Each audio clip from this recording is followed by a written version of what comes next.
Mr. Chairman, the Secretary to the conference, distinguished delegates, I will be very brief. There will be no padding. I wish to thank the President for this opportunity for re-engineering the country. I wish to go straight to say that the problem we have in this country is because we have suffering from mental slavery. Over 300 years ago, our parents sold our brothers and sisters into slavery. 300 years later, we are not different. We are still selling ourselves into slavery. There is no originality in this country. This is the root of the problem we have. Those days, the price for the slaves were trinkets, beads, gunpowder, gin, thank you very much, and so on. The price today is foreign aids. The price today is political influence.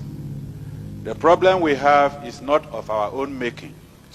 And unless we address those issues, our collusion with the colonial masters is going to cause us more problems. If we look all around, look at the ceiling, there is nothing that is new, nothing indigenous in this hall. The country itself is not indigenous. Even the coup, we are blaming the military. Even the coups that we have is not of our own making. I believe there is the author of one of the books I have read in this conference who stated that the idea of a coup was first suggested in one of the military conferences they attended in America. I will go straight to read, with your permission, Mr. Chairman, what the respected Alhaji Shehu Shagari has put in his book. And I ask every member here to get that book, because I know most members here have the book written by Clinton, but they have not put the book, they have not bought the book written by Haji Shehu Shagari. And I'm going to quote what he has written. Quote, I was particularly struck by a conversation I had with a Greek professor attached to an international agency in Geneva. He told me his opinion of why West Europeans were supporting the rebellion against Nigeria. It was, he said, common among Westerners to sympathize with the underdog in any dispute, which in this case happens to be the Eastern Igbo.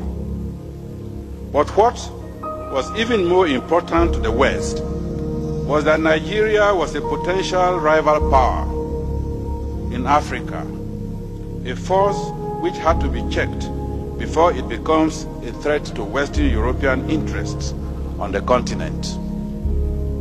The Biafran challenge, accordingly, provided a suitable opportunity to trim Nigeria's growing wings.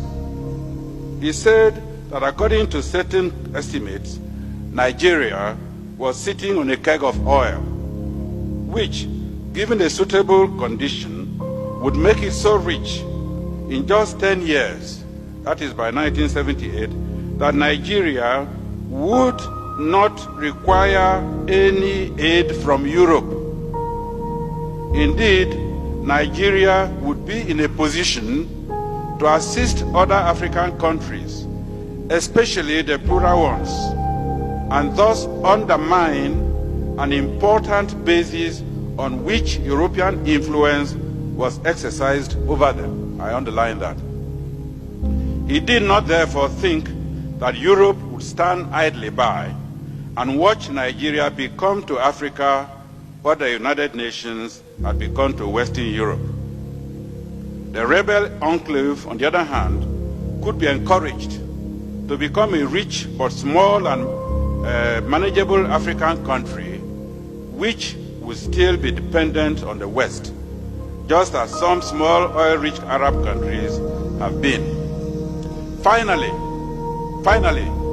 he assured me that whatever happened in the future, the West would never allow Nigeria to develop to a position where its wealth and power would threaten West European interests in Africa. Mr. Chairman, I don't need any comment. Thank you very much. Thank you.